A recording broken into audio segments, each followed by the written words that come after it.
मध्य प्रदेश पहला राज्य है जो नई शिक्षा नीति को लागू कर रहा है और इसी सत्र से इसकी शुरुआत की गई है।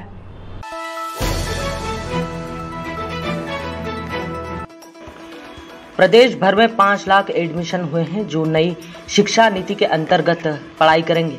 प्रोफेशनल कोर्स पर ज्यादा फोकस रहेगा ताकि खुद का रोजगार कर सके। मेजर माइनर कोर्स में नैतिक शिक्षा, योग और रामचरितमानस की शिक्षा दी जाएगी।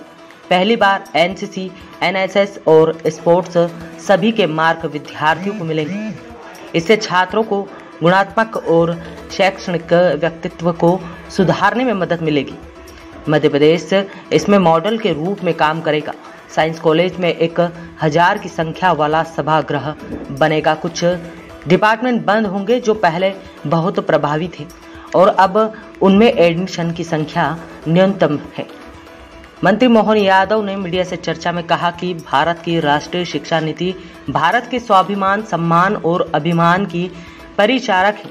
आजादी के बाद 2 बार हमारे देश में शिक्षा नीति लागू की गई है, किंतु दोनों ही बार इसके विपरीत परिणाम दिखाई दिए हैं।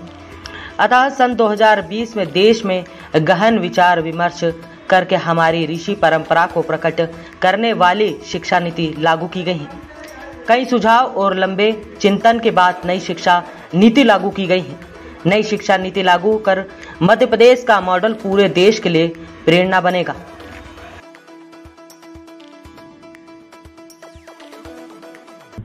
में जब हमने पहली बार प्रदेश स्तर की कार्यशाला लगाई थी जिसमें नीति का अनाउंस हुआ था और जब 15 सितंबर से कॉलेज चालू हो गए हैं, इसमें दोबारा हमारी संभाग की और जिलों की कार्यशाला का क्रम जारी हुआ है। इसी क्रम में आज उज्जैन संभाग की कार्यशाला लगाई थी जिसमें यशस्वी सांसद माननीय अनिल फिरोजिया जी, हमारे पूर्व मंत्री और पूर्व सांसद माननीय डॉक्टर सत्यनारायण जखिया, इस अवसर पर जिला अध्यक्ष माननीय विवेक जी, दोनों कुलपति, हमने सबने मिलकर के संभागीय कार्यशाला का यहाँ संचालन भी किया। साथ ही साथ इसके लाइव प्रसारण से पूरे प्रदेश के लगभग 350 से ज्यादा कॉलेजों में इसकी लाइव प्रसारण की व्यवस्था की गई।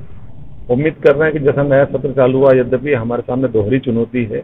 एक चुनौती कोविड के कारण से 50% छात्र संख्या से हमने ऑफलाइन कॉलेज चालू किया और जैसा अभी ध्यान में आ रहा है कि कोरोना के कष्ट के बावजूद भी जो गाइडलाइन सरकार की है, हमने ऑफलाइन क्लास चालू की और ऑनलाइन उनको घर पे पढ़ाने की व्यवस्था भी की है। और इसी समय में स्नातक स्तर के लगभग 5 लाख विद्यार्थियों के एडमिशन भी प्रारंभ कर दिए जो नई शिक्षा नीति के परिप्रेक्ष्य में हो रहा है।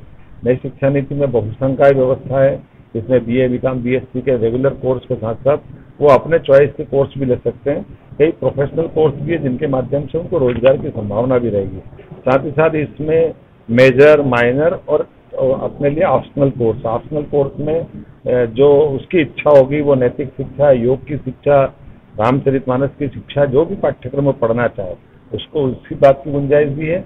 और कुछ कोर्स इसमें 3 कोर्स में से एक कोर्स वो ले सकता है जो मध्य प्रदेश में पहली बार लागू हुआ है। एनसीसी, एनएसएस और स्पोर्ट्स, इनके प्रत्येक के मार्क्स मिलेंगे जिसके आधार पर वो अपनी डिग्री ले सकेगा। मैं उम्मीद करता हूँ कि नई शिक्षा नीति के परिप्रेक्ष्य में ये जो सुविधा दी गई है इसके माध्यम से विद्यार्थियों की गुणात्मक शिक्षा में भी सुधार होगा और उनके व्यक्तित्व को निखारने में।